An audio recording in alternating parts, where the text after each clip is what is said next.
Yo, we're here in beautiful St. Pete, Florida, and this is Square Up, and this is your host, Andre Berto, and today's guest is a very good friend of mine, former unified welterweight champion, my man Keith, one time Thurman. What's happening? My boy, what's going on, my boy? What's going on, brother, man? And I'm here, man. First off, man, how you doing? It's been a while. I haven't seen my guy in some time. Yes, sir. How you feeling, man? What's going on? Man, feeling good, man. You know, we just going through life, man. Different stages, different phases, man. But I'm still in the game, baby. You know, trying to get that run for the third world title. And, you know, just enjoying life. Just had my first baby boy. There you go. Little what K3. K3. K3, little K3 in the building. You know what I'm saying? Yeah. I love little it. champion in the making, man. I So love it. God is good. You already know that, man. Life, wife is healthy, kids are healthy, and just looking forward to this beautiful year, 2026. I love it. It seems like your name has been in the news a lot lately. You had a tremendous fight, in Australia against Brock Jarvis, I believe. Mm-hmm. And then, you had another fight set up against, Sebastian Fundora for a world title.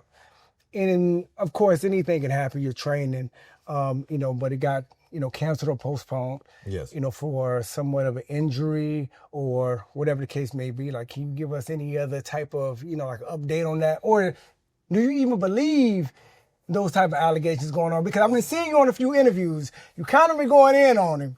So I just want to get your take on that. The thing is, the initial report, it said something like bone bruising, and I fought world champions with bone spurs in my elbow, right? Yeah. Protruding bones in my hand versus Manny Pacquiao, right? Yeah. And like most fighters 2 weeks before a fight who have something like a bruising of a sorts, it makes you feel like they'll persevere past that and put on the show. I definitely fought through injuries, and I know you have. But we're not in the same generation. He's a young champion. He's also works with his father. Yeah. His father's son, he wants to be champion. And they don't want to lose the belt for any reason besides losing to the best, right? And I understand that too. The problem is the Fundora team is not a public team. Yeah. So they have not made a lot of public statements. They have not kept people in the loop. I'm hearing the renegotiations of the date right now, but without the announcement, which is frustrating me because I'm in here grinding and I'm ready to go back to work. So I'm looking forward, I hope, within the next 7 to 10 days. But do you believe it? Do you believe there was a real injury, or probably he's scared to have the fight? He wasn't or whatever. We don't know. I've been hearing your interviews. Look, it's too easy to bring up hypothesis, right? Like, did he get dropped in sparring? Did they decide that we got to pull back, Because the theory is if you get dropped anytime in boxing, you're not supposed to compete within like a 60-day, 90-day window or something like that, right? Yeah. So depending on whatever he went through, whether it was a personal injury, something else that happened in camp, maybe just the trainer saw something, they said, look, my champion's not ready, and I'm not putting him in the ring till he's ready. I heard from a good source there you go. They have a legitimate reason. Okay. Yeah. So let it be that. At the end of the day, if you ain't running from me, that means I should be represented with the contract very soon, and we can make this fight happen. Okay, so you guys haven't got anything yet? I've not re-signed. I don't know if they're just trying to abide by the old contract with like a freeze, potential policy, right? Yeah. But a lot of times they will just rewrite up some and just have you sign it, let it be fresh in print. We'll see what happens. Okay, we'll see what happens. But listen, let's try to take this back a little bit. I believe a lot of, of course, the people that know you or the people that don't know you, they know Keith Thurman as the world champion. Everything that you've, like you've accomplished. Some people only know Ponytail Thurman. They definitely only know Ponytail Thurman. But let's take them back on the beginning. The Keith Thurman that I know. Yes, sir. The Keith Thurman, the little 7-year-old that I know that really got into the game, man. Let's go back on how your boxing journey began, your upbringing, and just everything that cultivated the little Keith Thurman to become a fighter? Sure, you know the story, a lot better than others, man, because I was always just out here in Florida, born and raised in Clearwater. There you go. And at the age of 7, I ran into a one-of-a-kind, beautiful soul. You either loved him or you hate him. That's it. Yeah. He was a ex-military man. His name was Ben Getty. Where did you, where did you end up meeting Ben? Ben was the head janitor of my elementary school. Wow. So he was the head custodian for Bel Air Elementary. Okay. He had a tight relationship with the principal. Okay. And he was able to create an after-school boxing program for the kids whose parents obviously worked 9 to 5 and they didn't get sent home right away. Okay. I was a part of those kids living with my mother, being raised by my single mother. And she was in telemarketing in those days. She had to do her hustle, had to do her grind. Yeah. So I stayed after school with the YMCA program. And Ben put on a boxing exhibition for the kids to see if he can pique the interest of the youth that was there. And it was very impressive, the exhibition that he put on. And one thing that I'll never forget, sitting a few rows in front of me was this little boy named Johnny, Yeah. And we all called him Little Johnny because Little Johnny just happened to be the smallest kid in school. Yeah. Little Johnny got up on stage, Ben put the gloves on him, and they started to do mitt work.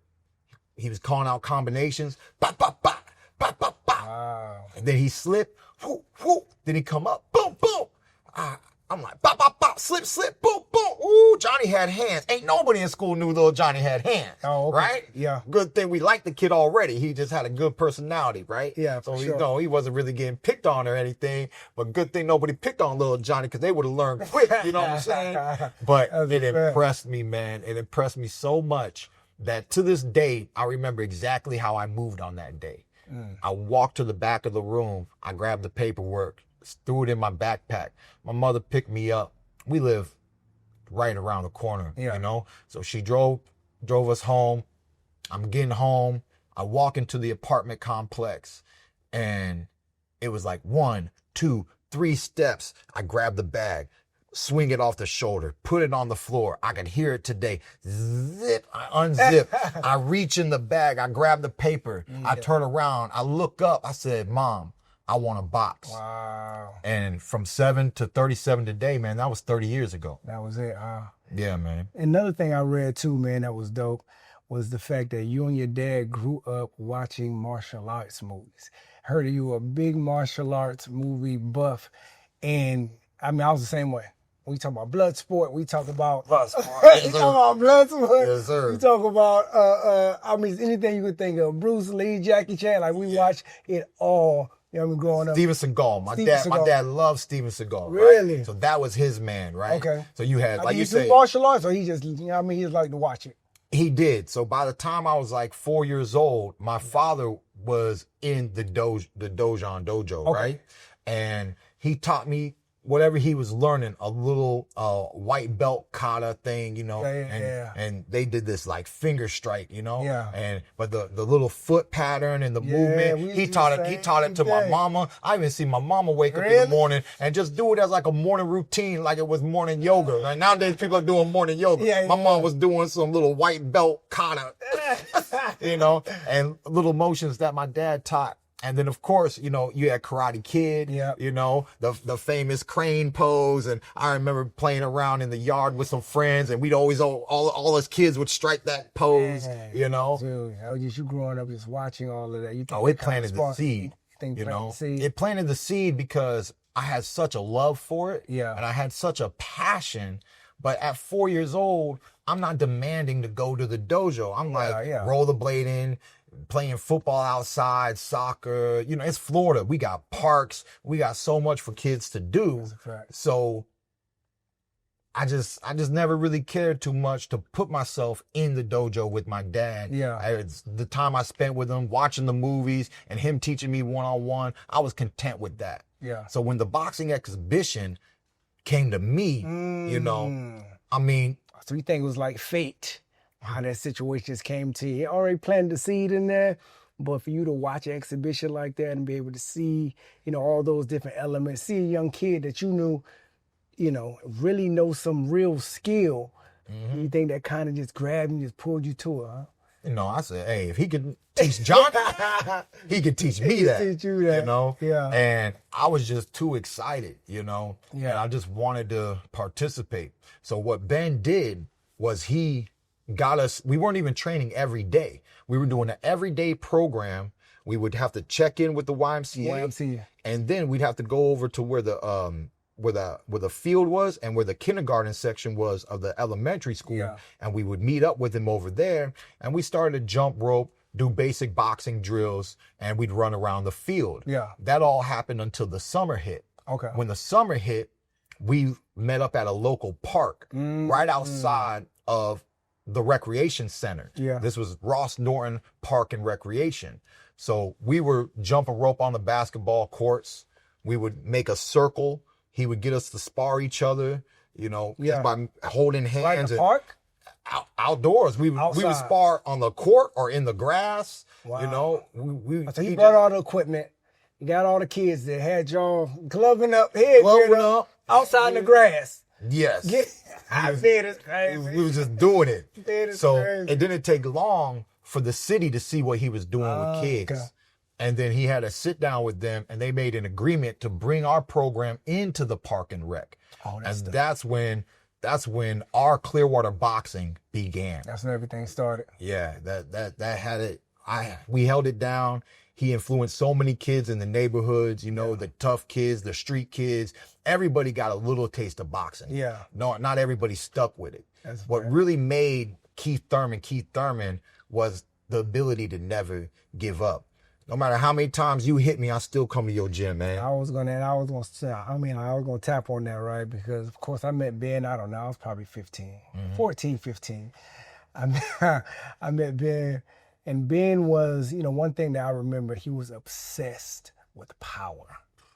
He was obsessed with power. So I was a kid, of course, So from he Polk loved County. you. Exactly. Like, you know what I mean? Like I was a kid from Polk County, but I'm knocking out everybody.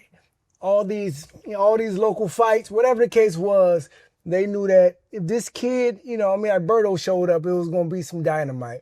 I'm running through everybody. And I remember, meeting Ben, and Ben told me, like, boy, you're going to be a world champion one day. But he just stayed connected to Tony, who was my coach at the time. And I guess they just built that type of relationship, right? And I remember, you know, going to Ben's house, you know, for like a weekend. He did like a little weekend training camp. Me and Chris Frangel. Me and Chris Frangel. So we'll be there, and his wife will cook for us. We'll go train together. And I just noticed, man, he used to just watch me work out. He just watched me because he wanted to find out where I got this power from.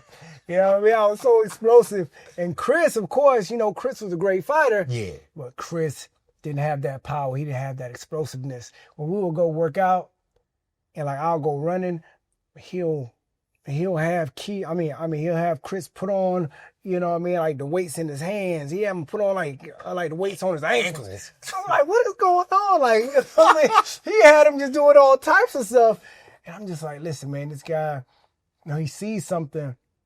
He really, you know what I mean, wants to push his guy to another level. And I remember, of course, you know what I mean, working out and just seeing him bring a little kid into the gym. A little mixed kid into the gym one day. That boy had a, you know, mean comb over too. He had a little comb over on top of his head. Good looking kid, nice kid, man. He's like, yeah, man. And I remember him just having you off in the corner, you know, while me and Chris were, you know, like I said, we were training, and you were over there shadow boxing. I remember him, you know what I mean, just tapping me. He's like, yeah, Berto, yeah, that's gonna be my world champion right there. That's gonna be my world champion right there. You were focused. You didn't care too much what was going on. Yeah, you were watching us. You was observing us. You looked like a nice kid. Like I said, you had that comb over. Looked like you were just a good kid, man. And I can just tell, man, just from the work that Ben Getty, you know, continued to put on us. You know, I just knew that you were going to have everything that you could to be a world champion. So going to the training, though, bro, I want you to go into, you know, some of the training that Ben put you through? Because that shit was different. Different, man. That shit was different. It was different. Yeah, You know, let's the go one into that thing grind. about Ben, you know, they just don't make coaches like this no more, you know? Yeah. At the end of the day, he either made you or he broke you. That's a You fact. I've seen so many people just fall apart, you know. What I loved about working with Ben the most, though, and I know you know this too, Yeah. and your coach, Tony, you know, and this means a lot from us coming from where we come from, especially when we're little kids. Yeah. As a military man, he never saw black, white, yellow, brown, right? Never. All he saw was potential. That's it. Are you willing to put in the work? Yeah. I'm gonna be here and I'm gonna work you. Yeah. You keep showing up, maybe we can do something together. Don't care if you white, black, Mexican. If you able to come in here and work, I'm gonna give you my time. You understand what I'm saying? That's what I learned about it. That meant a lot as a young kid, just seeing no favoritism and just working everyone like a dog. Yeah. So he couldn't really complain because everybody was getting that work, you know. But I mean, for example, by the time I'm 8 years old, once a week I'm running 8 miles. Oh, that's a fact. Like you saying this, I don't know if they're gonna sit here and believe you. Ben was crazy like that. Seriously, Ben was really doing it. Yeah, but luckily we called those the long run day. Yeah. All you had to do was run your 8 miles, come back. Good job. I'll see you tomorrow. Right? Yeah. He didn't work us past that. But, you know, there were, you know, it's not just the way that we train the 300 sit-ups, you know, and I'm doing 300, right? Yeah. Chris Rangel is a fighter from my gym who was the best of my gym. That's why we came to get the work with you, right? Yeah. He was the best we had at the time, the Yeah. best, brightest amateur, right? And for me, he was like a big brother, right? Yeah, he was, yeah. A little older than me, more skills. Yeah. He had that Ben pushed him the hardest. Yeah, he you know? did. He pushed I him felt bad for Chris sometimes.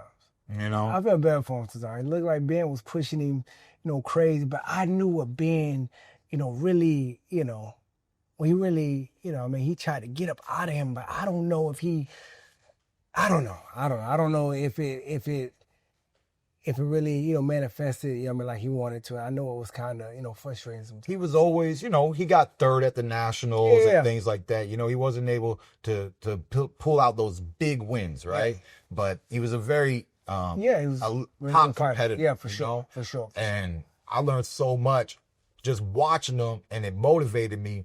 So when I did 300 sit-ups, I couldn't complain because Rangel's out here doing 600. Yeah, yeah. And he went to Colorado Springs for like a training seminar. Man, you thought Coach had some stuff for you already. Oh, he came Man, back when with he it, came back, he came back with what the Russians were doing. He said, "This is what the Russians doing, boy." And that's from that point on, we were integrating plyometric training. Okay. Right? Yeah. And because of the school system, he was able to get those orange cones, yeah. Not these cones that you got at the football camps for the kids, not these like little cones. He got the big cones that go all the way up to your hip, you know, Yeah. and he made us jump over them. Boom, he lined them up. We'd have to jump over them, boom, boom, boom, jump back, of course, medicine ball throws. And he just really, he never stopped learning. He never stopped pushing us. And he just wanted to see, what he can do, what he could create. Yeah. And I was just so in love with the sport. You get beat up, but you come back. You get beat up, but you come back. You get beat up, but you come back. And then one day, you ain't getting beat up no more, right?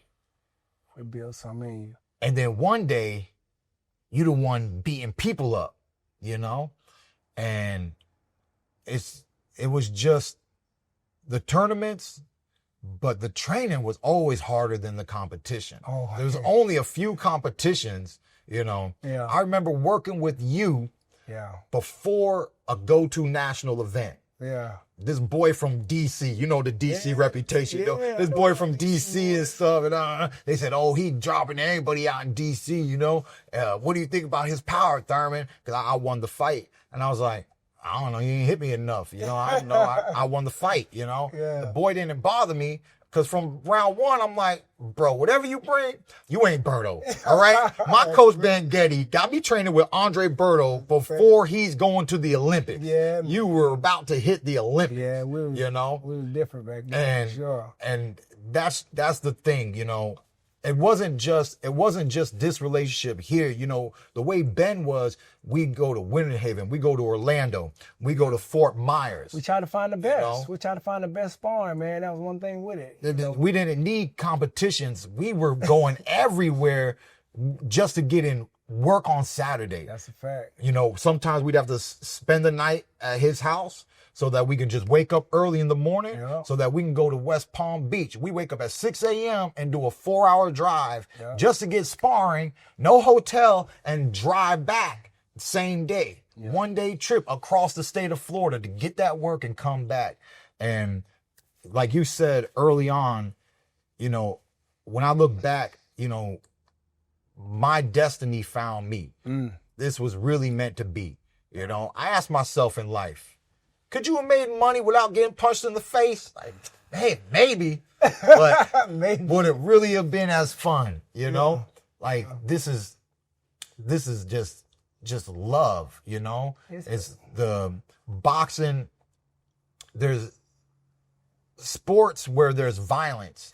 It's hard for people to understand that on a certain level, we really do get addicted. We get addicted to every different aspect. And of course, the most addicting aspect is winning. Yeah. Right? Yeah. Winning and overcoming. And it's not a team sport. Yeah. Right? It's not a team sport. So when you lose, you lose. Yeah. When you win, you win. And what we did is the hardest because you have to be the champion of the world. That's a fact. You have to be one of the best fighters that the world has seen in your generation. Yeah. It's everybody's your competition. Everybody. It's crazy that you say that, right? It's almost like we get addicted, right? And of course we get addicted to the winning, but sometimes it's like the pain of the training, after a while, that gets addicting. Like if you go through a tough training camp, then you go out there and fight, then you just sitting at home, not really doing nothing. Like you're itching to get back in camp to go through that pain again. Yeah. Like during camp, you probably hated it. But as soon as it's over, it's like, oh man, okay. I really, just miss just being at my potential like I was before. I miss, having the abs I had before the fight. I miss this, I miss that. So, it's a love, man. It's a different type of love that I don't think too many people, they get a chance to experience. You understand what I'm saying? They think we're crazy sometimes when we say it's crazy. We are crazy. We like Evel Knievel, right? Yeah. Because you got the adrenaline, you got the excitement, the buildup. There's nothing like a buildup in Vegas, right? There's nothing like the buildup, right? Yeah. And you already know Saturday night, fight night, super hype. What happens Sunday morning? You walk through the casino, energy level. But you're feeling good because you got a big check in your pocket. No, you feeling good. So a few people hanging over. Hey, great stuff, champ. Boom, boom, boom. Hey, we both won. I put money on that, boy. You get a little bit of hype, but that build up, from fight week, from that getting in there in town. I always flow on Tuesdays. Just getting in there, and Wednesday, Thursday, Friday, fight Saturday. It's just different, man. Like Evel Knievel, I try to explain people that life is beautiful. Life is beautiful. Kids are beautiful. Beautiful. But what happens here is just so intoxicating, right? Yeah. Forget hurting people and the pain you feel. Just dodging that punch. Just by a few inches. When they trying to knock your head off and they whop, and you just, it's like a ballet dance. And they go whop, and you roll under, and it's, whoa. And just the reading and just these little moments where they're happening in lightning speed. But for us, that dance is almost slow-mo. We're so locked in, our hearts are racing. Yeah. The adrenaline is pumping. And we're just full alert. Spider senses tingling. It's different, bro, because, I see a lot of people that come in for the first time and they start punching the pads and punching the bag and they think they can go in there and spar. But at the same time, we have somebody in front of you and you haven't, mastered the art of just staying relaxed. I mean, just knowing what's coming in front of you. I mean, they panic and they, like a lot of things going on at one time. So it goes to what you're saying. It's like to be able to have that art, to be in front of somebody that's trying to commit some real damage to you, but stay relaxed and stay poised and you're so alert. You can see everything coming. It's like a beautiful dance that not too many people out here in the world are ever going to feel or ever going to experience on how amazing that feeling is, to be able to know how to really protect yourself and to really know how to defend yourself properly.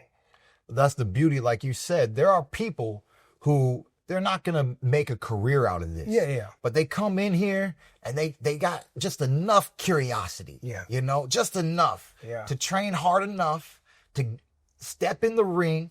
They got enough courage, because it takes courage. The one thing that I've always done my whole life, if your record is 3 wins and 30 losses, guess what? Keith Thurman respects you. Yeah. Because we know how many people will never step in here. Ever. So I don't judge fighters just based off of their records. Yeah. You know what I'm saying? That's how much respect and honor I have for the sport of boxing. The fact that you've took time out of your life to integrate a portion of your life to this sport, that's respect off bat. Yeah, I mean, that's the same thing with us just as fighters, man. You get a lot of people, we go through some tough times or lose. You get a lot of these people out here to criticize, but just to be able to sit there back in that dressing room and wait to go out to just to go to battle in front of 10 or 20,000 people, or just a battle in front of the world, is a lot. And I've seen so many fighters that will sit back in that dressing room and just the anticipation of walking out there in front of 10 or 20,000 people and just sitting in there and just hearing and listening to the person that you're about to fight in the next dressing room, punching the pads, getting ready to punch you in your face. Do you understand what type of courage that it takes just to walk out of that dressing room and make that walk to that ring? So it's like, you gotta respect these fighters, man. You have to, because that shit is different. That shit's a different feeling. It's a different, you have to be a different animal to be able to do it. If you win or lose, but to be able to have your feet move, to walk in that ring and perform in front of the world. Nobody's coming to help you. Nobody's coming to save you. And this man has been training to kill you for the last 8 to 9 months. So we'll have to see in front of the world what's going to happen. That shit is different. Okay, so let's get back into it. I'm just falling off here. Let's get back into it, boss. Of course, you guys were over in Clearwater. And then a little bit after that, you guys ended up moving to St. V Boxing Club.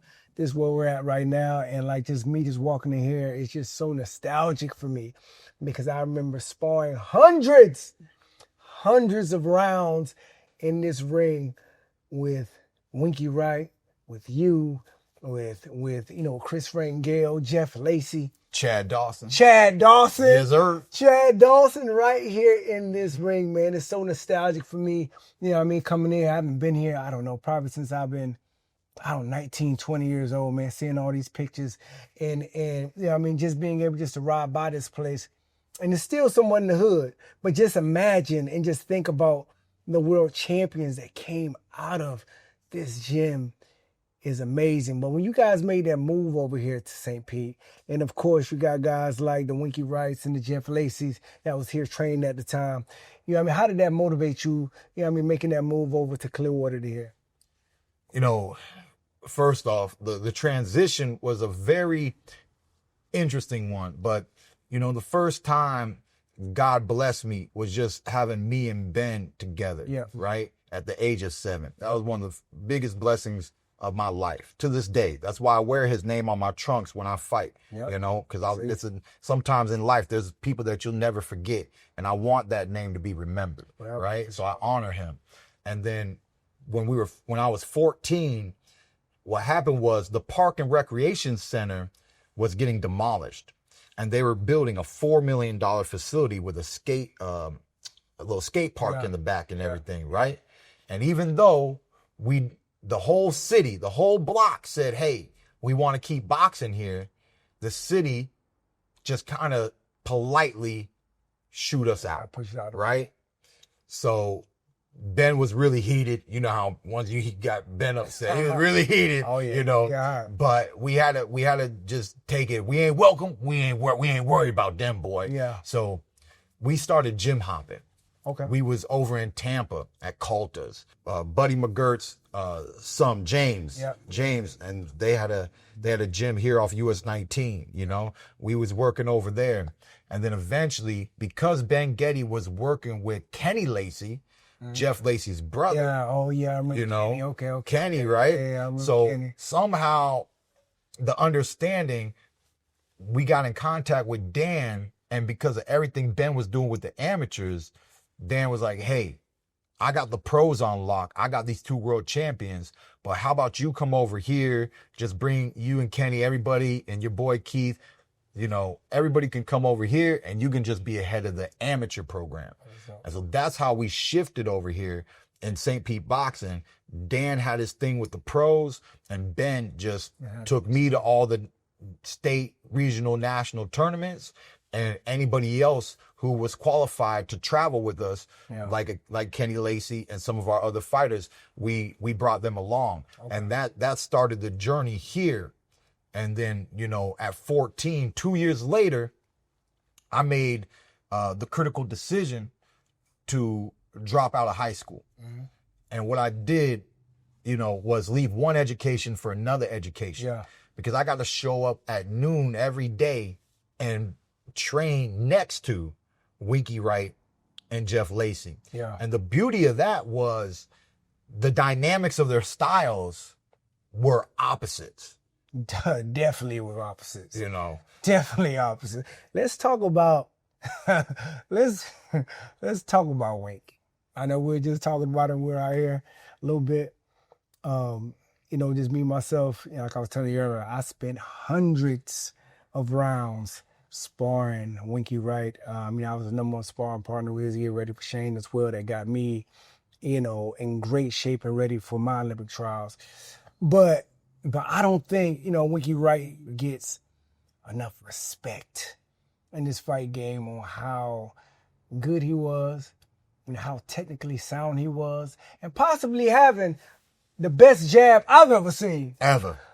It didn't matter how many, you know, combinations, you know, I threw. It doesn't matter how fast I was, how strong I was, how athletic I was, bouncing from side to side. Winky will straighten you out real quick with that jab. He's going to stay behind that defense. Bop, bop, bop, bop. Soon as you let off a little bit. Bop, bop. Even though you know that is coming, he is going to touch you with that thing all day and all night. Bop, bop, bop. I mean, that boy Winky has something special. I know that you sparred with him plenty as well. Yeah, man, it was special, man. But like you said, it was unique, right? Because we were so young. Yeah. We were really feeling ourselves. A lot of energy. Huh? A lot of energy. Right? We were feeling ourselves, this and that, you know. And we knew we were strong. Yeah. You know? Yeah. And Winky was just so unique because he was able to finesse the game. Yeah. Right? In a manly sport like boxing, throughout history, there's only been so many people that finesse. But even when they finesse, like a Pernell Whitaker, they do it with their movement. Yeah. They do it with all this, you know, all this extra, right? Stuff. All this extra stuff. The way he did it was really unprecedented. I don't think we'll never see it again. You know, I don't think we'll ever see it again. You know, so my favorite story is the first time Coach put me in the ring with Wink, right? Yeah. I'm 14 years old, but at 14, what y'all gotta understand is that I'm already dropping grown men. You know, I was making a reputation for myself, you know, and the coach goes, you know, he was a pro, so he got some rounds in with another gentleman, and they said, oh, you're gonna come in on the back end, Keith. All right, so I worked with pros before. It's okay. Let's see what happens. Coach says, I just want you to watch his jab. I'm outside, and I see him do his thing. He throws the punch as a southpaw. He brings it back to his chin. I go, there's one of his jabs. He throws another punch. He brings it back to his chin. I go, I don't know what coach is talking about. I've seen jabs. I mean, it's a jab, right? Yeah. He put that jab out, boom, bring it back to the chin. Jab out, boom, bring it back to the chin. I said, it's a jab. What's a jab, right? What's a jab? It's my turn. I get in the ring. Bell goes ding. We start moving. All of a sudden, pop! What just hit me? What just hit me? I was like, all right, hold up. He goes again. Pop! I said, nah, this can't be happening, right? Yeah. I know the doctor told me I got 20/20 vision, and I could not see this thing coming. I could not see it. Bro. So I said, nah. In my within myself, I had gloves on, but I promised myself, I said, you will see this next punch, right? Yeah. I pried my eyes open as much as I could, and guess what? Beep. I saw the punch. By the time I saw it, it's this close to my face. Too late. I go to move, beep, it still got me. Man, he hit me with a triple jab. All 3 jabs landed. It's one thing, you miss a jab, you push it through or whatever. 1, 2, 3. He's like, hit me with like 3 strikes in a row, man. I mean, it just opened up the world of what champions are, right? Completely. You can't, there's just these moments where you think you have an understanding because you compete, you've gone to tournaments, you think you know what boxing is. Yeah. And then you really find that athlete who has took it to that world level. And the crazy thing about it is he was an ultra athletic too. And that's where my mind was too, as a youngster. It's like, if I'm faster than you, if I'm more athletic and more explosive than you, I can beat you. You understand? But Winky, he put that in perspective in a completely different way for me so quick. To have a guy that'll sit right in front of you. Right. He'll stay behind a high jab and touch you with that jab whenever he wants to. You can do all the athletic, this, that, do this. He's going to tighten you up and slow you down real quick behind that jab. Bop, bop. I mean, every time it was just amazing. You and me, we were working with him before the Sugar Shane Mosley fights, right? Yeah. Before he was the big name, the unified, undisputed champion, right? Before the Tito Trinidad, Yeah. And that's another thing, to see that level of a fighter before they really achieve what they're about to achieve. Yeah. I remember when Chad Dawson was in here, and we knew Chad wasn't champion yet, but that was a champion. Same way we knew you were going to be champion. To when they started branding me as a future champion, right? So that's another thing that I love, is boxing has shown me these moments where we see the preseason in the making before the real making. Yeah, that's beautiful. That's beautiful, man. So, one thing about it as well I want to speak on, once I believe I was pro already. Once I turned pro, I think I had a few fights, already up under my belt. I think I was living in Atlanta or LA. I'm moving around doing my thing. I'm fighting on TV. But the only thing I kept hearing back home, you remember Keith Thurman? You remember, little Keith Thurman? He's down here knocking everybody out. I'm like, really? Yeah, he's about to go to the Olympics too, man. This boy knocking everybody out. I'm like, kid? Little kid? I'm like, I sparred with him a few times before, but I was a little too big and too strong for him. I was like, kid? He's like, yeah, man, you got to come back in town. I remember coming back in town, and I think I had a training camp over in Winter Haven. And, we got that call from Ben, like, hey, man, we want to come through and spar. Like, yeah, bring Lakeith though. We're going to throw him in the mix. Yeah. And, we haven't, at that point, I think we haven't sparred, 5-6 years after that. Yeah, because you were post-Olympic, you were pro. Yes. I was pro, Mr. Big Shot. I thought I was the shit. And I remember you guys coming to the gym. And, I put my headgear on, put everything else on, and I see you walk in the ring. You had the long ponytail. You hopping up and down. You look like a little Hercules, bro. No bull. You just look like a different. I'm like, damn, Keith got big. I'm like, oh, damn, okay, cool. And I see Ben, little Ben, Ben's like 5 foot. Ben is over there. Ben is saying some things to your ear. Come on, boy, here we go. This is time. Yeah, come on, boy, show them what you're about now. I'm like, what's going on? And this is always, and you know what I mean? This has always been Ben, though. This has always been Ben, because like I said, he loved me so much because he seen that I was like the ideal fighter of power that he just loved. So now he has that thing now, in which I didn't even know at the time. I'm like, all right, cool, but I see Ben talking to you, like feeding you, like he's feeding you. Get ready, boy. There you go, boy. We're going to show him this time. I'm like, what's going on? We sparring. Like, man. So I remember that bell going, and I remember you come straight out. Boom, boom, boom, boom. I'm catching these shots. I'm like, oh, shit. Shit feels different. Like, okay, I mean, boom, boom, boom, boom. I come right back, and you just look like, oh, my eyes went like this. You, boom, boom, boom, boom, come right back. I'm like, oh, jeez. I'm like, oh, damn, okay, this not the same key. So we in there going at it for 3 or 4 rounds, whatever it was. But all I knew at the end of that sparring match was, in the mix of that, I knew at that point this kid was different now. His power was different. And I knew I couldn't make a mistake or something bad can probably happen to me. You know what I mean? That was probably the first time I felt like that in a very long time. And we got out of that ring, and I remember Ben, you know, over at your corner.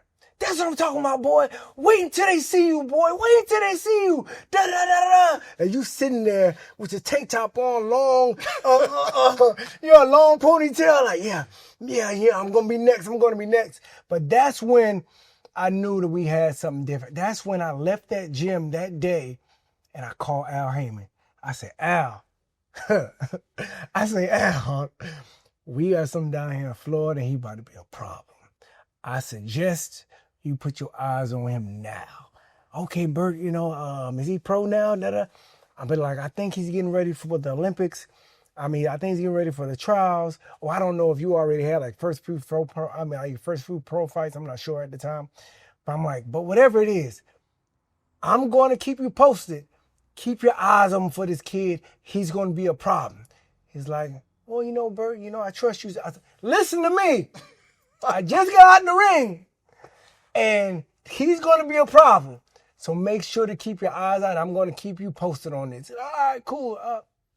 You know, I got you. But at that point, man, I just knew, and I said I knew you had something special, man, and I knew it was going to have a new something serious coming out of Florida, bro. And at that time, I think like I say, before you went to the trials, you had like 7 to 8, national titles, and you would get ready to go to the trials. And tell me how that situation went.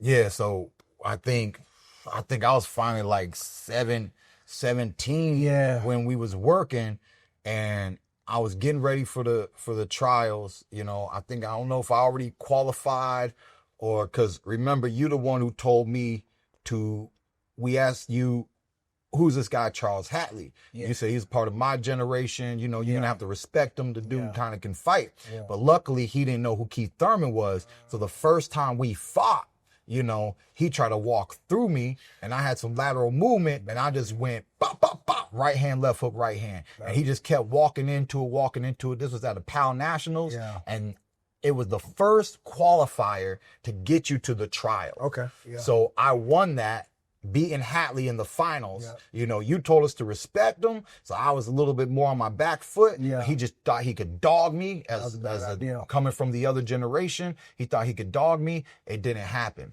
So, you know, because I won the first qualifiers, I was set, but there was so much time left before the trials. Yeah. I still competed in Colorado Springs later that year. That's when Hatley got his get back. You know, so I beat him, then he was able to beat me. Yeah. Then we fought in the trials, and I was able to beat him again, right?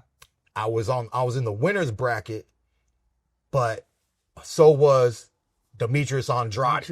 Right? So we met up at the finals for the winner's bracket. Yeah. Boo Boo beats me, throws me back down in the loser's bracket, because the Olympic trials is the only double elimination tournament in amateur boxing, right? So I was able, and I was one of the few people at the trials to like get a stoppage, and I knocked somebody out, really kicked him out of the tournament. And then the other kid was about to get stopped, but the coach quit. They said, look, let's just get this experience. Let's go down the loser's bracket before Thurman knocks our head off the next round. So I was dogging dudes in the Olympic trials up until Boo Boo. You know, Boo Boo was big. And, you know, he just had that 6'2" Southpaw, the height, the reach, the tight defense, the fast hands, you know, and I had to give it to him. He was the right man. I couldn't get the best of him, you know. I'm saying, how did that make you feel? Because like I said, like from us, you know, like for me, I had, you know, Jeff Lacey to look forward to, right? Like watching Jeff and his journey. He was a guy that was from around here that ended up going to the game. So that was always like a goal, right? You know what I mean? Going through that loss and not being able to get to the games, even though, like I said, you know, it's been like a dream for you. You know, how did it affect you, you know, mentally? I mean, just moving forward after that. You know, it was tough, like you said, you know, I mean, it really was a dream. And because the way Ben Getty, you know, was barking in my ear, you know, he was breeding me to be an Olympian, you know, and Ben's history in boxing, he had the 1988 bronze medalist, Kenny Gold. Oh, he did. You know, remember the stories, right? He would let you know. Yeah, he let you know, so you know. I forgot about that. So even, you know, when I was a young teenager, you know, it's like one day, you know, you're going to do this, you're going to do that. But when I really started winning nationals, then we could really start not just fantasizing, but get to that where the dream's a reality. That's a fact. And that's what the trials was all about. But at the same time, even though I had not achieved that dream, the next thing was I get to turn pro. I get to turn pro. That's where the fun happens. I get to do it for the dough. You know what I'm saying? I was like, I don't have to fight for trophies and medals, and now I get to knock out men, and I take the headgear off, and we can get into the nitty gritty. And of course, I was looking up to you. You was an Olympic year before me, you know, and so we saw what you was doing, and you know, and Ben was like, "You next, boy, you next," you know. And so, you know, we were just trying to hold it down for that Florida legacy. But unfortunately, you know, I had a slow start to my professional career. Well, you got your first fight here in Tampa, right? I signed local. Okay. You know, so I was in Tampa. Nicely. You know, we were trying to talk to Cameron Duncan and some of the top ranked guys and things like that.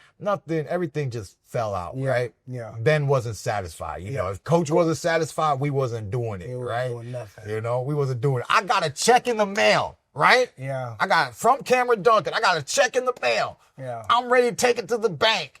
Coach said, "You better not cash that check, boy. You better not cash that check, right?" They don't do it. Because the check showed up late.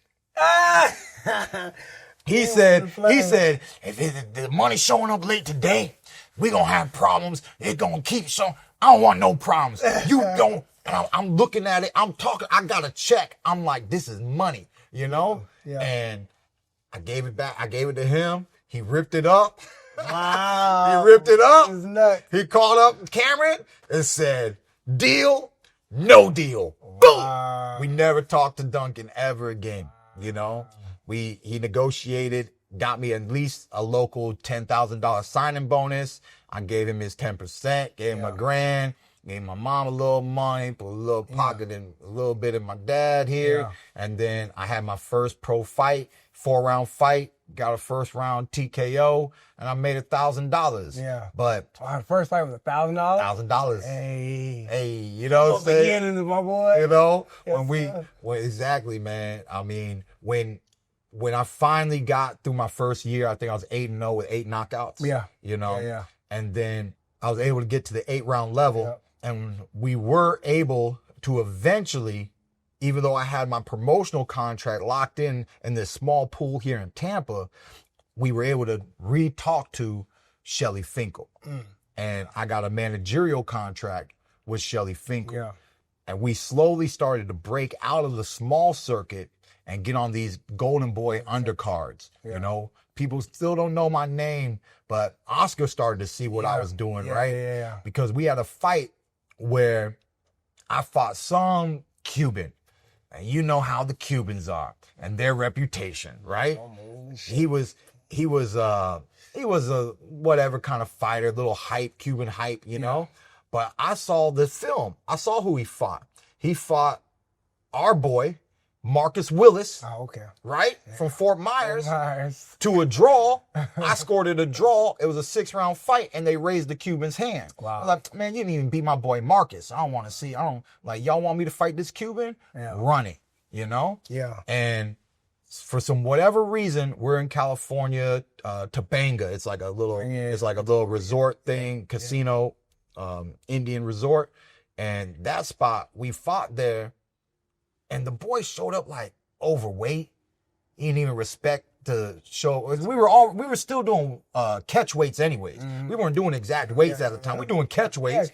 And he wouldn't even show up on weight, right? Catch weight. And then they find him. So I get to make a few more dollars, right? Yeah. I think it was like a 33,500, and then all of a sudden now I get an extra 1,000 or 1,500 to take the fight under these circumstances. His whole crew is, hey, thank you so much for taking the fight. I'm like, you don't know what's about to happen to your boy tomorrow. Thank you for the extra money, because I came here to do my job regardless, you know? Yeah. And that was the one fight on the undercard that even Oscar was like, I want to see, this boy Thurman, everyone's talking about, but I want to see what he does tonight. Yeah. And when I dropped him, I think early in the second, and I either stopped him late in the second or sometime in the third round, and that's when Oscar literally said, he goes, I'm a Keith Thurman fan, and that means a lot when you're impressing ex-champions and things like that, Yeah.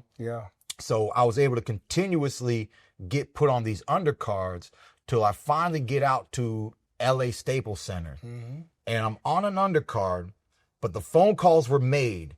You put the word out, but my name was finally hitting the circuits. Yes, sir. I remember. And Shelly was on the pinnacle of leaving boxing. So he was releasing me, and I had one of two options. Either sign the Golden Boy or pick up another manager that's qualified. And that's when we got to reach out to Al Heyman, and he sent the Watson brothers to scout me at the Staples Center. And I had a last minute replacement. Dude comes out, first round, he throws a left hook, boom, he drops me. Really? He dropped. Nobody's seen this but those who were there. Really? No one's seen this. Wow. Dude drops me. And that was the first fight that the Watson boys came to see? The first fight the Watson boys came to see, right? So they like, what just happened? This ain't it. They're like, what's that? They think, I don't know who said to watch this ain't it, right? Man, I remember staring at the blue canvas. Wow. And I said, I punch it. I'm like, I'm cussing myself out. I said, Oscar De La Hoya is sitting front row. He ain't supposed to be there, and he ain't supposed to be there while you sitting here, right? I got up. Homeboy hit me so hard on the right side. I got up. It was like fight night. This whole eye was blurry, right? I couldn't see out of this eye. That's crazy, bro. I said to myself, God has given you one good eye. I haven't thrown a punch, B. I haven't thrown a punch yet. That was the first punch? It was the first punch. I haven't landed nothing. First round, first 10 seconds. Oh. Boom. Dude got me, right? God. Oh. Man, I'm so grateful to this day that I was able to get up off that canvas, because your career shifts so quick, right? So fast, bro. I got off that canvas with one good eye, and I said, well, we just got to, I knew what we had to do. I knew what Ben would, what Ben would want me to do. I'm scared of Ben. You telling me about this right now? I'm scared of what Ben was going through Ben's head at that time. Like I said, he passed away already. Oh, he already passed away. He already passed away. He didn't get to be with me in the LA on the Golden Boy tour. Okay. We just started the tour, and then he passed away. So by the time I hit that level, he wasn't with me, right? Let's go into that, right? Because that was a point I want to touch on. When it comes to Ben, and of course, he didn't get a chance to see you become world champion. Yeah. A few years, of course, later after you had a few, great pro fights, like I said, Ben passes. This is somebody that's been in your life, that's been a mentor, has been a father figure. from 7 to 20, 22 years old. 20s, 13 years. So I definitely want to know how that affected you, mentally. Because, like I said, when I think about Ben, I know you have to still hear the echoes of his voice in your mind, because I do. And he wasn't even my coach. He wasn't even my coach.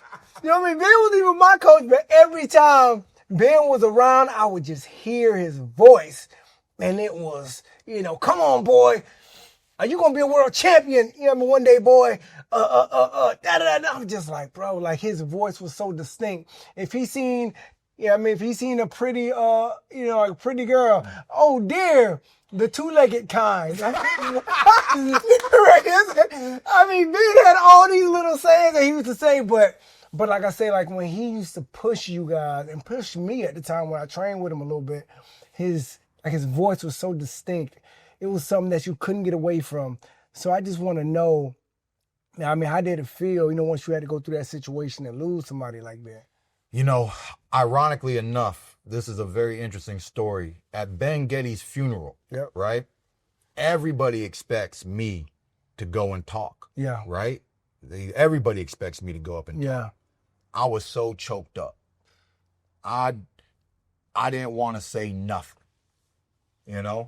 I remember being in the back of the room before I did the walkthrough for the open casket, and every cell in my body said, there ain't shit to say, but there's a lot of work to do, Yeah.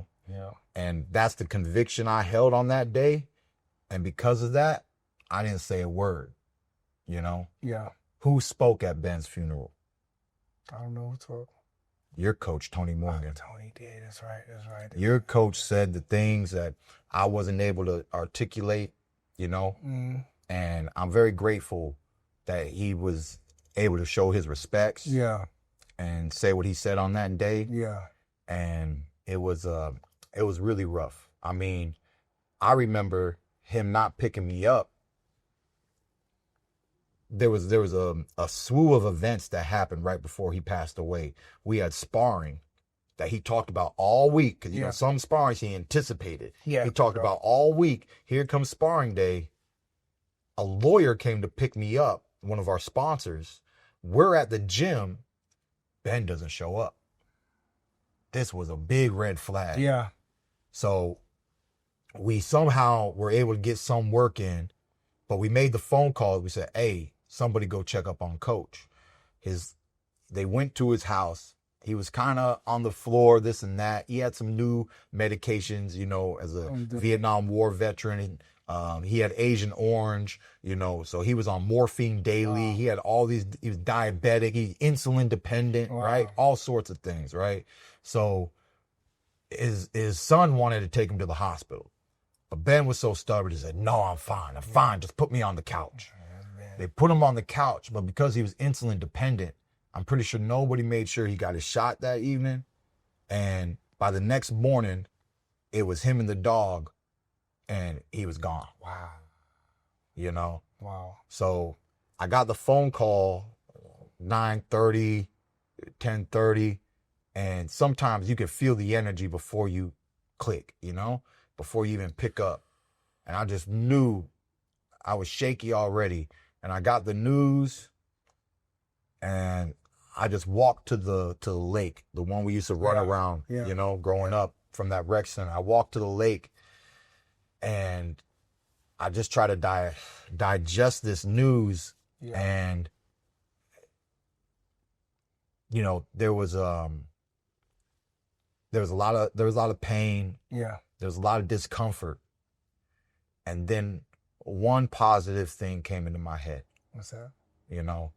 At that time, I was studying a lot of Buddhism and a lot about the impermanence of life. And I think that helped me cope with what I had to experience if I didn't have the philosophy of the acceptance of the circle of life and how things can be. And because of my original faith and God, raised as a Christian, there was a moment where I'm just in myself, sitting by the lake, and I kind of let Mother Nature be there for me a little bit, Yeah. because I'm sitting there and then this voice came in my head and it says, God has been so good to you. I said, God loves you so much. God will never take away something from you that you need. And I got this one download that day. Ben Getty taught you everything you need to be world champion. Nobody knows Keith Thurman. There it goes. I'm 20. I'm like 11-0. Nobody knows the name Keith Thurman. And I said, he taught you everything that you need to know to be world champion. Yeah. And that's why he can go. That's heavy. Because he was suffering. Yeah. His pains, his struggle, his body, all that morphine, right? All the aches and pains from being a war veteran, Yeah. So there was that day, there was the funeral, and then one of the toughest days was my first day in the gym without him. I show up, and it's that pull-up bar that's hanging over there. And we had a routine, right? It was jump rope, warm up, pull-ups, push-ups, dips. Yep. It was time for pull-ups. I walk over there. I look up at the bar, and I can't grab it. Yeah. I try to get myself together. I look up again, and I can't touch it. I was a little emotional. It didn't feel right being here without him. That first day was really tough. Yeah. And then once again, his voice came into my head. I didn't just hear his voice. I could see him standing next to me. You know what that voice said? You want to go home, boy? You don't want to work today? Man. Go home then. And once I heard that voice, it got the dog back out of me.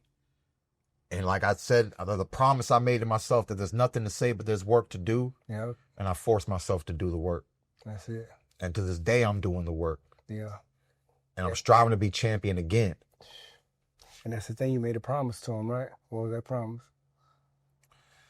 The promise was to be champion of the world. Champion of the world. When Keith Thurman's champion of the world, it was to make sure that Ben Getty never told a lie. There you go. Right? There you go. In 2000. He said you was going to be a champion. Yep. He said I was going to be a champion. Yep. First time he laid eyes on Roy Jones Jr. What are you saying to give him the chills, my boy? He said Roy Jones Jr. was going to be a champion. Yeah. Some people like them scouts. Some of them can see it. Yep. And he was one of those kind of coaches, man. He could see, if you had it, yeah, he could see it, and he'll let you know.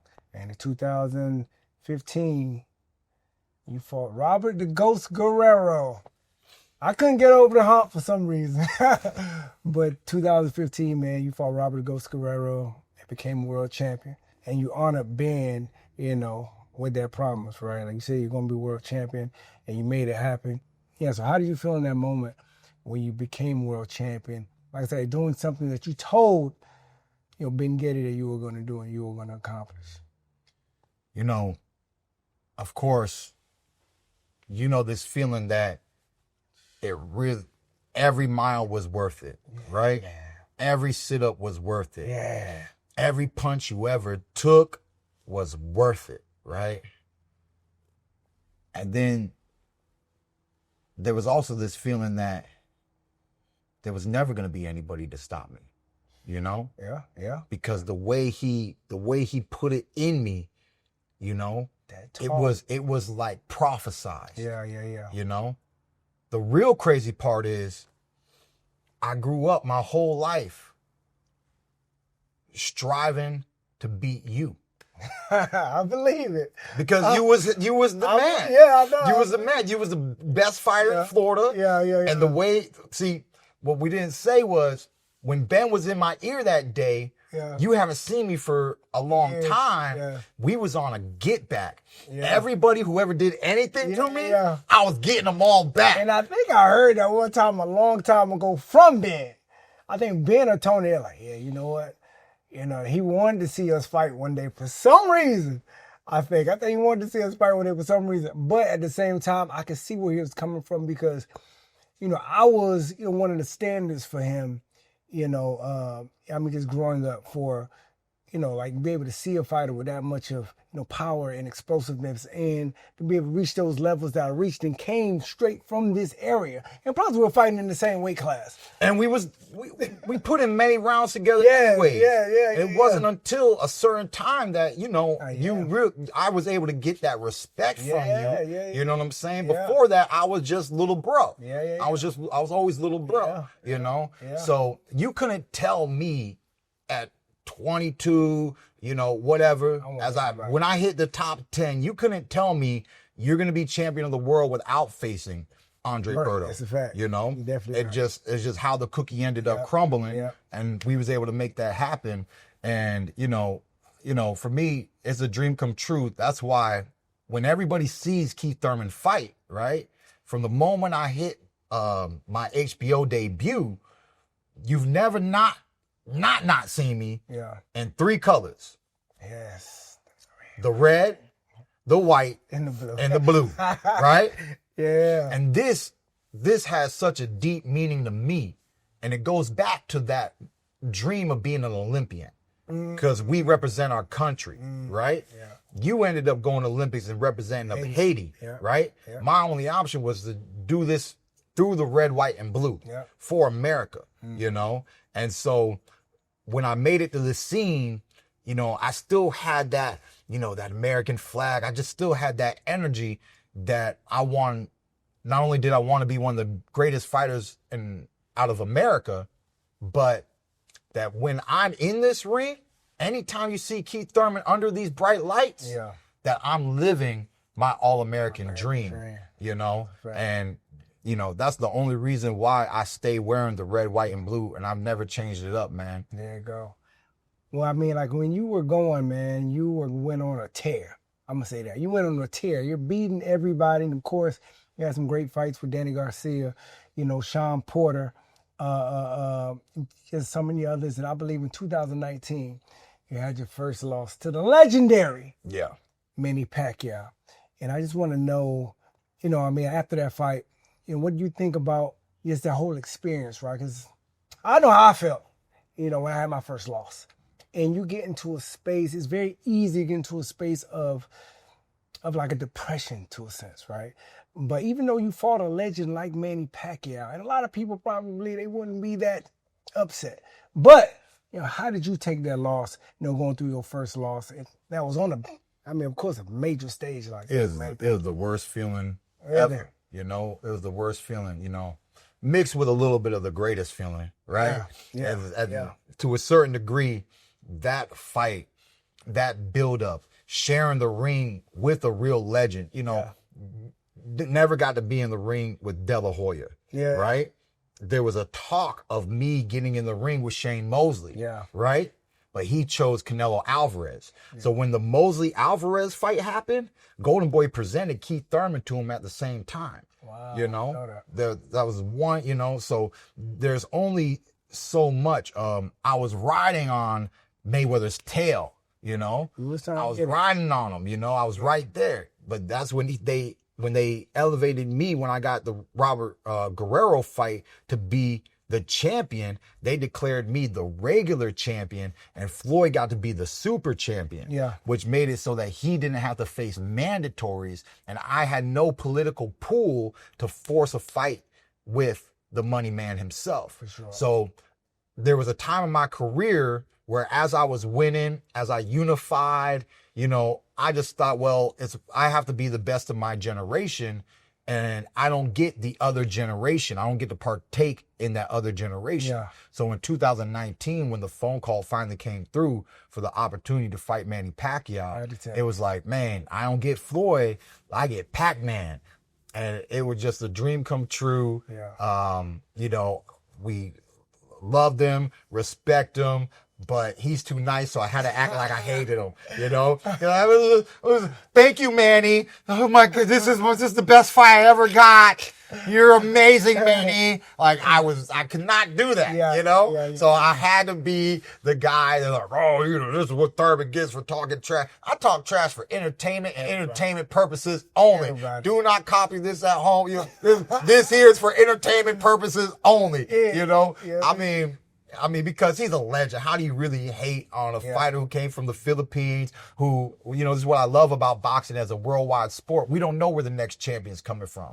You know, China, Japan, Philippines, Mexico, Puerto Rico, Cuba, Russia, Czechoslovakia. We don't know where these champions are coming from. And what Pacquiao did was he brought a whole nation into the sport. One man pulls a whole nation into the sport, you know? And to this day, I have a plethora of Filipino fight fans, you know? But back to your topic, you know, unfortunately for me, you know, I think a lot of it had to do with my age, the space that I was in. So did you move into a dark place at all? Find that? It got very dark, you know? It got very dark for two reasons. There was a loss, but my hand was injured all 2019, and I knew I was going to have hand surgery.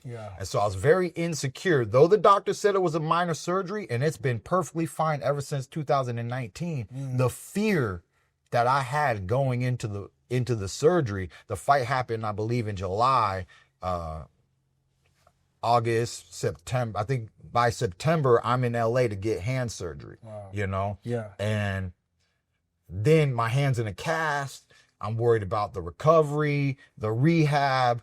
I'm depressed. I'm paid, but like I'm depressed. You know, I'm depressed. And then my wife just came to America. The first fight she ever got to witness in person was the Manny Pacquiao fight. You know, so she just came to America, and I did my camp, you know, here. And I've never not done camp here. If there's any regret I have, it's not relocating for that one camp. You know, because the fight was big enough. I should have honored it. I always said if I had to fight Floyd, I would have done X, Y, Z. For sure. So the fact that I didn't treat Pacquiao like Floyd, that was on me. You know, that was on me. But the fight was such a close fight. That's what you don't want. You don't want that close fight against a legend. He got the knockdown, which gives him the extra point. He wiggled his way through. But like you said, when you in the ring and Thurman's throwing him a hand, boom, boom, bop. How many times have you seen somebody win a fight and they're the first one to leave the press conference?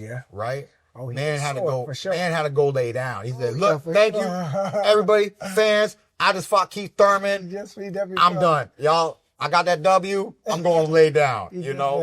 And it was, as much as I was like proud of myself, you know, because a lot of times Ben had a saying, there are no rematches, you know? And so I did not put in a rematch clause as champion, which was clearly my right, right? I did not put in a rematch clause.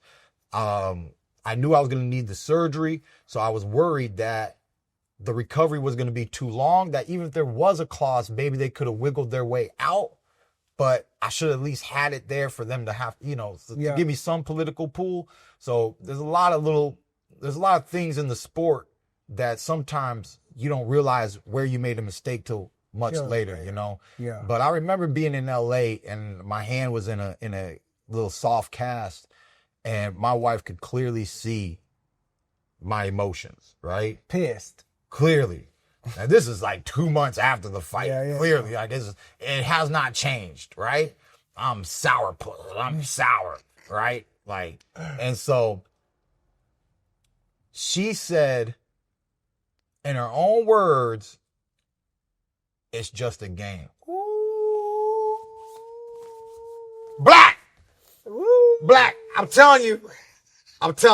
Ooh. I was like, you're going to have to walk away from me right now. That's a rough. Woo! It's just a game. That's a. Yo. And then the crazy thing is, though, as I calmed down, I was able to, like, kind of hear her words, Yeah. you know? And like, unfortunately, you know, she was right. The most important thing would have been to get back. Yeah. But what happened was after 2019, we rolled into 2020. Yep. And when 2020 hit, we all got hit with the COVID, With COVID. right? And then athletes were performing without fans. Yep. I get the phone call from Mama Sills saying, hey, Keith, we have an offer for you in Fox Studios with no fans. Wow. I just fought Manny Pacquiao in a packed arena. Yeah. And I didn't even ask, who do you want me to fight? How much are you willing to pay? Yeah. The conversation took less than 3 minutes. I said, this sounds like the most boring thing you ever. Wow. I said, click. Wow. And who was to know the repercussions of such a move? That's a fact. And so who got to fight in Fox Studios with no fight fans? What was that? Showtime Sean It Porter. was Sean Porter. It was Sean Porter. It was Sean Porter that Yep. did. Wow. And Okay. so Wow. this, I didn't know that. ever since 2019, there's been a series of unfortunate events. Yeah, kind of. But, you know, I'm still here, luckily healthy, Yeah. holding it down, Yeah. 37, Yeah. and gunning for the towering inferno himself for that WBC world You title. need to get that. Well, listen, like you came back in 2022 against Mario Barrios. I was Yeah. there, sitting front row. Yeah, got a chance to watch you in that fight. But a little bit, you know what I mean, after that, what I would really want to hear about is like you got introduced to the North Carolina art of living. And you know, you really got into the breath work and the meditation, and you got a chance to spend time with the guru. What's the last name?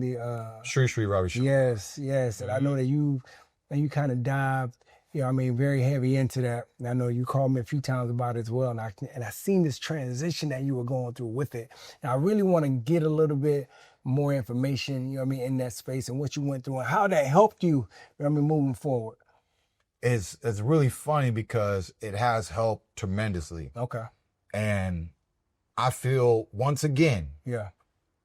divine timing. Was it just the breath work? Was it a combination of breath work and meditation? Is it just an overall spectrum? Is it like a religion type situation or more spiritual?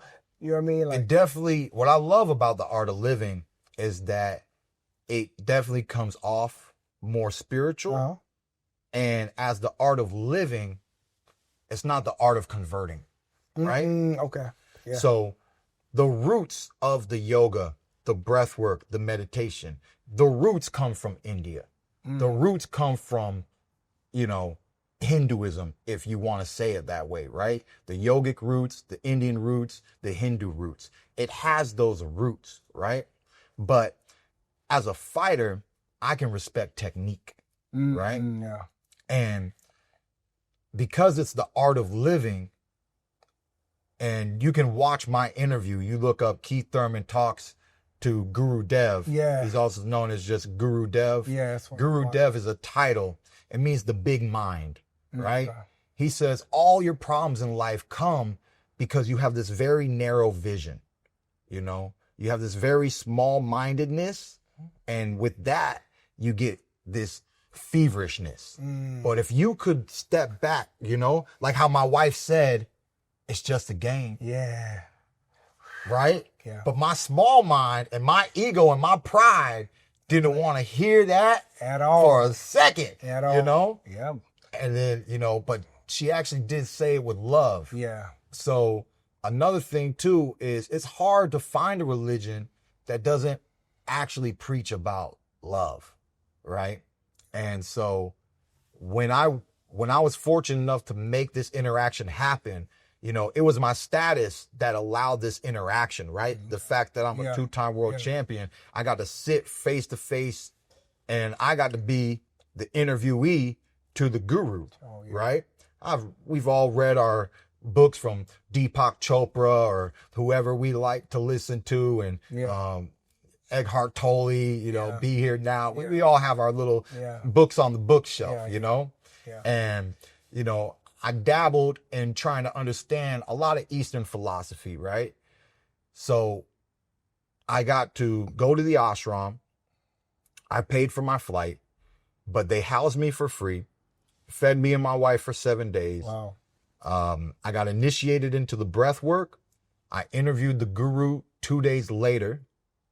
And then the next day, I started a 5-day yoga retreat where we did 3 days of silence. Wow. I had another friend of mine that did that. I had another friend of mine, my man Tommy out of Texas. He went through a situation where he lost his mom. In a like tragic accident. And, he went to a retreat and he came back actually when I was in camp for Floyd, he went through it. He came to my camp to see me and he was like, listen, this is my first time, even speaking in like 2 weeks. I'm like, what do you mean? Now listen, he went to a retreat of silence, not being able to speak. Don't speak to anybody, just keep quiet for 2 weeks. What do you really experience out of something like that? So it's very common for everyone to talk about the benefits of intermittent fasting. Yeah. Right? It's very common for somebody to say a 3-day fast, a juice fast, or a water fast. Yeah. Right?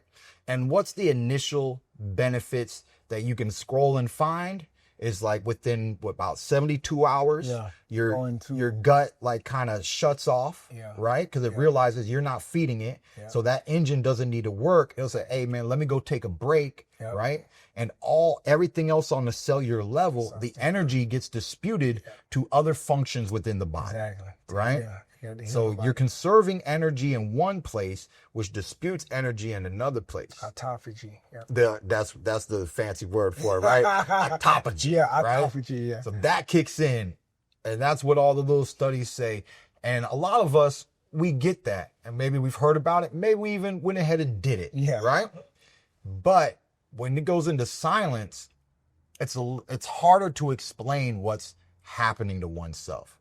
But the easiest thing to say is you do not know how much energy it takes for us to sit here and vibe out in conversation.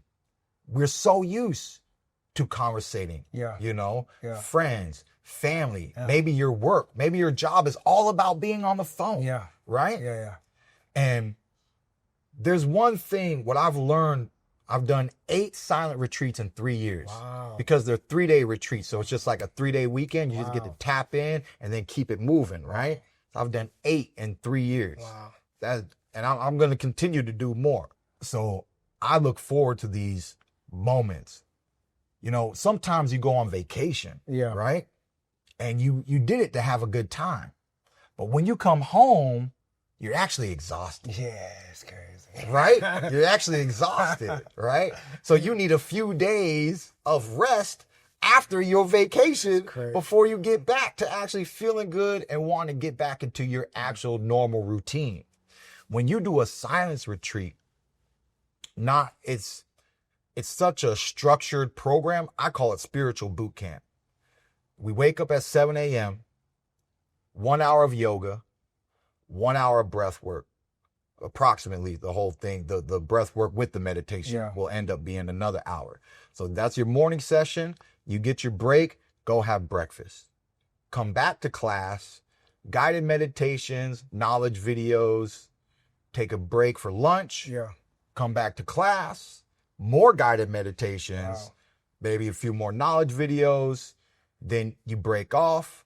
They host an event called Satsang around 8 o'clock. That's the Southern Baptist in me calls it praise and worship. That's where bhajans, maybe some Om Namah Shivaya, just some songs and chantings will happen. And the guru will be there. And most of the time he's quiet, meditative. When the music stops, he'll talk for a nice little 20 minutes. Then they'll do 1 or 2 songs to end the event. We all go back to our rooms, get some good rest, wake up early in the morning and do it again, right? And when the event that I like is a summer retreat. It's called Guru Purnima. It ends on a full moon, okay? The moon has always been synonymous with the mind, right? Yeah. That's why when someone loses their mind, the old word was a lunatic, right? Wow. So the moon and the mind have a correlation. The moon also pools water, right? Yeah. With the earth, right? And our bodies are approximately 80% water. Yeah. So there's a lot of subtle effects that a full moon has on us as a species. And these ancient people, due to their meditation and paying so close attention to the bodies, they could feel the different effects of these subtle energies. Yeah. I just remember leaving the ashram writing poetry, you know, when it was time for me to speak again. Yeah. I didn't want, not only was I joyous, like you bubble up with energy. Yeah. Like you recharge a battery. Sometimes the battery has to recharge, right? We only think about that as rest. Yeah. But a silence retreat to me is deep rest. And you end up coming out so enlivened and refreshed. And you almost are like, send me a challenge. You know what I'm saying? Send me a problem, right? Yeah. Just like as fighters, you're like, send me that dude down the street. Yeah, he's good. Send him my way, you know? Yeah. It's like you have this vitality in you where you're able to accept that, you know, things happen in life. You have this more openness, calmness, and you really get to experience first-handedly what meditation, the impact meditation can bring into your life. Not just, you know, oh, let me sit here for 10 minutes a day, because on average, we're doing about 4.5 hours a day. So that's who's spending 4.5 hours meditating in a busy world like we have. So when you tap into this retreat, you just get to experience firsthand what meditation does, what Deepak Chopra was talking about, what Eckhart Tolle was talking about, what these little Buddhists are talking about.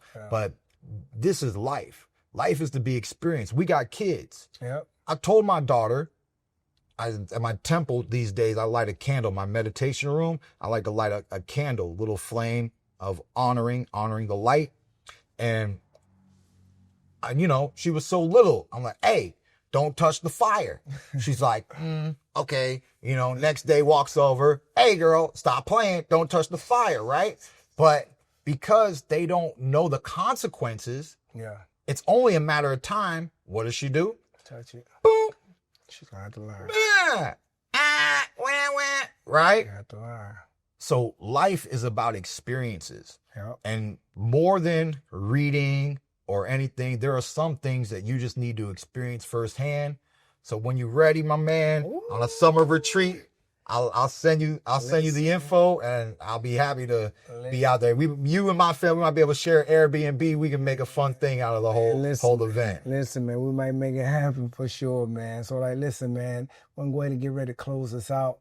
You know, of course, you have a beautiful family, wife, beautiful kids, and just seeing the little Keith that I seen growing up, and just seeing you just like blossom into, of course, a world champion.